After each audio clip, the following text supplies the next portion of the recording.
Halo guys, gue Coki dan selamat datang kembali di channel YouTube gue. Oke, di video kali ini gue bakalan coba untuk nge-review lagi, ngebahas lagi secara singkat, secara santai dan bertele-tele satu soundcard eksternal dari brand Idea Labs. Jadi brand ini itu berafiliasi ternyata dengan brand Bonkyo. Jadi dia juga ngejual beberapa brand dari Bonkyo ya. Cuman ada satu brand yang tidak dijual di Bonkyo, dia jual sendiri. Itu adalah soundcard eksternal C200 ini. Ini soundcard aura-auranya mirip banget dengan soundcard eksternal Coolplay KF01 atau soundcard eksternal Bonkyo X9. Tapi dengan bentuk yang berbeda ya. Ini bentuknya kotak, kalau yang Coolplay sama Bonkyo itu bentuknya persegi panjang. Langsung aja kita ke boxnya ya. Di sini boxnya bisa kalian lihat besar banget ya. Di tengahnya ada gambar soundcardnya itu sendiri, warnanya warna putih, jadi nggak ada pilihan warna, cuman warna putih saja. Sudah support dengan Phantom Power 48 volt, bisa record lagu, kemudian ya seperti soundcard pada umumnya. Di sini juga chipsetnya udah DSP ya, Digital Sound Processor. Oke, langsung aja kita buka ya, gue penasaran.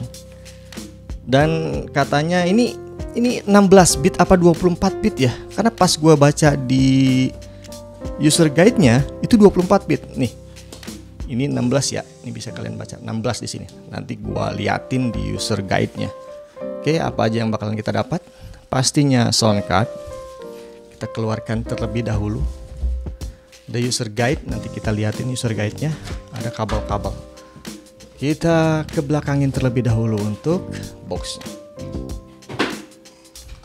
Kabel-kabelnya dapat apa aja ya? Apakah sama seperti Coolplay ataukah sama seperti X9?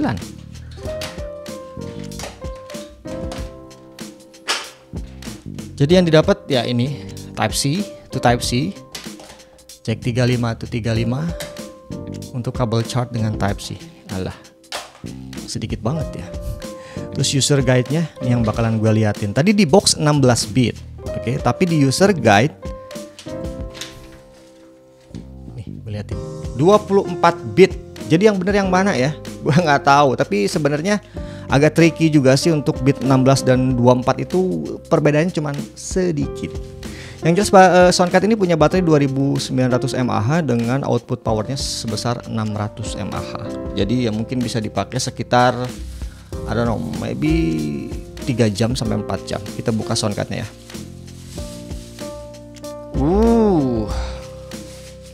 Berat sekali, bobotnya sampai 600 kg ini ya, atau 650 kg ini bobotnya. Oke, ini soundcard, bisa kalian lihat bentukannya. Jadi kalau kita lihat dari materialnya, dia dari bahan full metal, bagian atasnya kayak mika kayak gitu, bagian belakangnya juga metal. Oke, kemudian bagian knob kontrolnya mirip dengan yang X9 ataupun yang Coolplay. Tombol-tombolnya pun di sini ya. Dan ini untuk up and down-nya.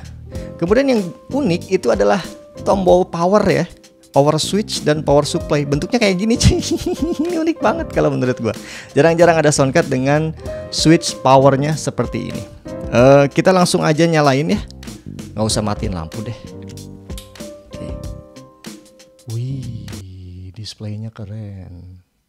Oke.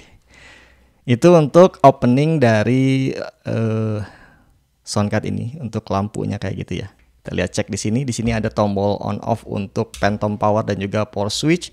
Ada mic volume, mic bass ini untuk kemudian untuk mid, dan ini treble. Ini echo-nya di sini, monitor di sini. Kemudian ini untuk line volume di sini. Kemudian ini untuk live-nya di sini. Dan ini ada satu fitur yang bisa kalian gunakan kalau misalkan kalian pengen nyanyi satu lagu, tapi lagunya itu ternyata nadanya ketinggian, itu bisa direndahin dengan menggunakan fitur yang satu ini. Keren. Satu-satunya mungkin di soundcard ini ya. Di soundcard lain itu jarang banget ada fitur semacam ini. Selebihnya ya sama-sama aja sih. Dan dia, gue nggak tahu ini bisa bikin kostum. Oh, bisa bikin kostum juga di sini ya. Tapi cuma satu untuk kostum efek reaksi. Dan dia juga di bagian sini ada earphone 2. Dan satu lagi dia punya inputan untuk SD card. Jadi kalau misalkan lagunya udah ada di SD card, bisa langsung aja diinput ke sini tanpa menggunakan accompany instrumen. Wih, keren. Ada SD cardnya juga. Dan itu bagian atasnya, ini displaynya. Ini mirip banget dengan Coolplay KF01 dan juga X9.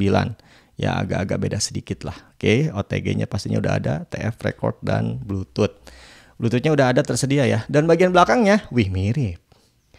XLR 48 volt Canon, musik instrumen, mic 5 volt yang jack 3,5, headset, line in, live-nya cuma satu, cuy, OTG dan untuk chart. Live-nya cuma satu doang ya. Ini line in untuk accompany instrumen dan ya sangat minim. Oke, dan itu spesifikasi singkatnya dari gua mengenai soundcard eksternal Idea Lab C200 ini. Lalu bagaimanakah kualitas suara yang dihasilkan oleh soundcard yang satu ini? Apakah bagus atau tidak? Nanti gue bakalan coba untuk menggunakan mikrofon Samson C01 yang gua punya di input ke bagian yang ini. Karena gua kurang suka kalau menggunakan mikrofon 5 volt dengan jack 3,5 mm. So, kita langsung aja cek kualitas suaranya. Let's go. Oke, kali ini gue udah coba untuk menghubungkan mikrofon Samson C01 ini ke soundcard eksternal C200 dan langsung di-record secara langsung dengan menggunakan smartphone yang gue punya menggunakan kabel OTG Type-C to Type-C. Jadi pastikan kalau misalkan kalian menggunakan soundcard, itu jangan pakai kabel jack 3.5 kayak gini ya, dengan inputan DAC. Kadang kualitas suaranya tuh suka tidak bagus, apalagi kalau menyalakan lagu di accompany instrumen itu jadi bebek-bekan gitu. Makanya pakai yang Type-C to Type-C. Kalau kalian belum punya, belilah Type-C to Type-C, banyak yang jualan di marketplace untuk item yang satu itu. Oke, dan ini adalah kualitas suaranya dengan volume mikrofon hanya setengah. Kalau volume mikrofonnya seperempat itu kecil banget. Di headset malahan tidak terdengar ya. Gue nggak tahu di hasil recording terdengar atau tidak. Tapi kalau pengen terdengar di angka 50 atau di setengah. Jujur kalau noise sendiri, gue ngerasain ini noise-nya tetap ada ya. Ya, noise-nya tetap ada. Gue nggak tahu ini apakah ada level-levelnya. Oh, ternyata ada levelnya ya. Ada sekitar ini 9. Oh, ada 9 level. Untuk noise-nya sendiri ada 9 level. Jadi ini noise yang pertama. Ini yang kedua. Yang ketiga. Yang keempat. Langsung ke 9 aja. Ini noise yang ke-9 yang terakhir ya. Tapi gue lebih suka menggunakan noise setengah aja sih. Kayaknya 4 atau 5 deh. 5 deh. Oke, untuk noise-nya gue setting di angka 5. Ini tanpa menggunakan treble, middle, dan juga bass ya. Dan echo-nya juga gue kecilin. Langsung aja kita coba untuk mengangkat treble-nya. Treble-nya dulu ya, ini sebagai sampel. Ini treble-nya ketika diangkat seperti ini. Kemudian ini mic bass-nya. Bass-nya seperti ini ketika diangkat. Kayaknya ketuker deh. Ini untuk bass. Jadi bass yang ini, kayaknya bass yang ini ketuker ini ya. Soalnya ini yang lebih tebal di sini. Ini bass, ini mid. Jadi ini kayak ketuker semua. Oke, ini bass, ini mid, ini treble. Oke, dan ini adalah kualitas suaranya saat treble, middle, dan bassnya itu dibesarkan. Dan ini adalah echo-nya saat dibesarkan. Bentar, echo-nya gua ini dulu ya. Oke, dan ini adalah echo-nya saat dibesarkan.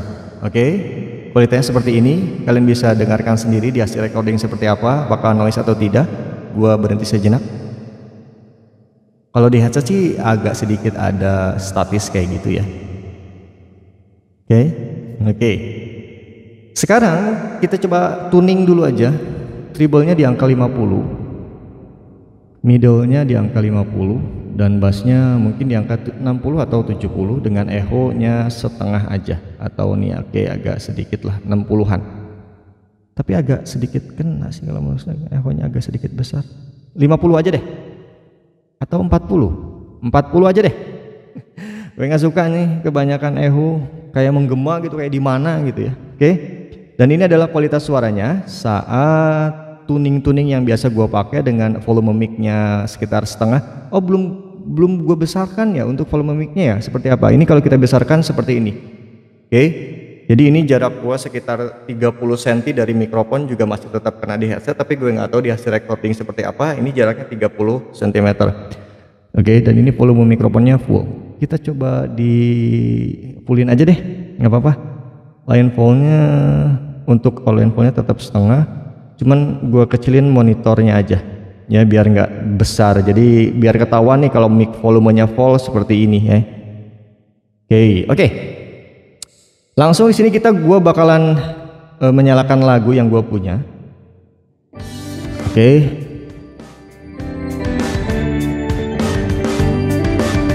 Kita besarkan terlebih dahulu. Line volumenya di sini. Ini live volume langsung ke record. Dan di sini uniknya kita bisa meninggikan atau menurunkan tangga nada dari lagu. Kalau biasanya kan tangga nada tuh dari nyalinya.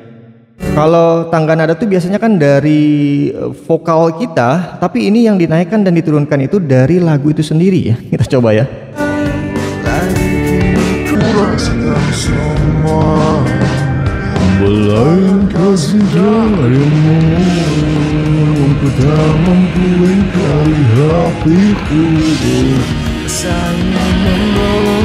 Wah keren sumpah.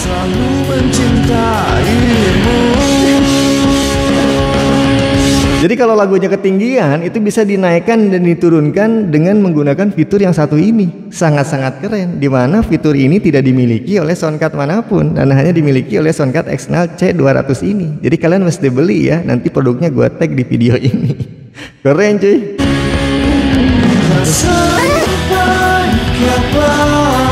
Kau pergi jauh dariku, tinggalkan semua kenangan di sini.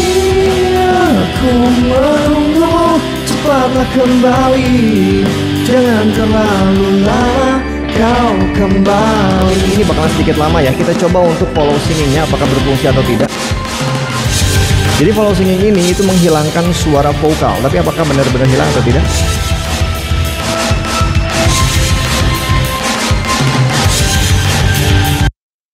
Ya, sinyalnya jelek. Masih tetap ada cuman.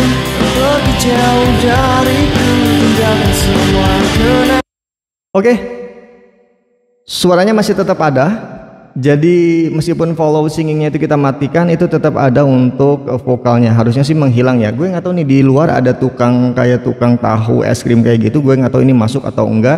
Yang jelas kedengeran banget ya. Biarinlah biar jadi acuan ya. Oke, dan itu adalah kualitas suaranya dari soundcard eksternal Ideal Lab tipe C200. Ini kecilin ya. Dan ini beberapa fiturnya. Jadi ini ada TF recording, ada TF playback. Jadi kalian bisa masukkan kartu slot memori di sini yang udah ada lagunya, atau misalkan kalian pengen record bisa langsung tekan ini, nanti filenya itu langsung masuk ke SD card yang kalian punya di sini. Wah keren sih buat karaokean kayak gitu, apalagi buat jamming atau sekedar cuman ngerekord lagu sendiri itu bisa menggunakan soundcard yang satu ini. Oke, kesimpulan yang gua dapat dari hasil recording yang tadi gua dengar tentang soundcard eksternal C200 ini adalah good, very good. Dengan fitur-fitur yang mungkin tidak dimiliki oleh soundcard lain, mungkin soundcard ini bisa menjadi salah satu opsi buat kalian dengan soundcard di harga 500.000 ke atas yang bisa kalian pilih. Fiturnya itu loh, ada fitur untuk meninggikan dan menurunkan tangga nada pada lagu yang kalian putar. Jadi bukan pada vokal kalian, karena kalau misalkan pada vokal itu kualitas suaranya jadi gimana gitu, mendingan lagu yang dinaikin atau diturunin tangga nadanya daripada vokalnya. Dan itu ada di soundcard ini, yaitu di sini nih, di Rising and Falling Tunes. Keren. Untuk kualitas suara jernih karena sudah menggunakan Phantom Power Canon juga. Jadi ini sama seperti Coolplay KF01 ataupun yang X9. Ini bisa jadi solusi buat kalian, cuman mungkin kelemahannya dia denoise tidak bisa, cuman ada 9 bukan 16 seperti Coolplay ataupun X9.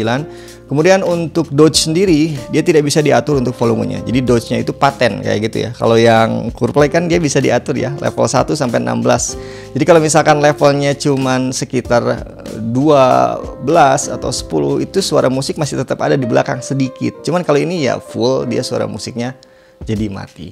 Oke, dan itu sekian review singkat, santai, tidak padat dan bertele-tele dari gua tentang soundcard eksternal C200 ini, dan gua nobatkan ini sebagai soundcard yang recommended untuk dibeli. Kalau kalian pengen, nanti gua tag videonya, gua tag produknya di video ini dan silahkan dibeli. So, sekian review dari gua tentang soundcard ini, semoga ini bermanfaat buat kalian. Kalau kalian suka dengan video ini silahkan di like, kalau tidak suka di dislike saja. See you on the next video, on the next review. Bye-bye.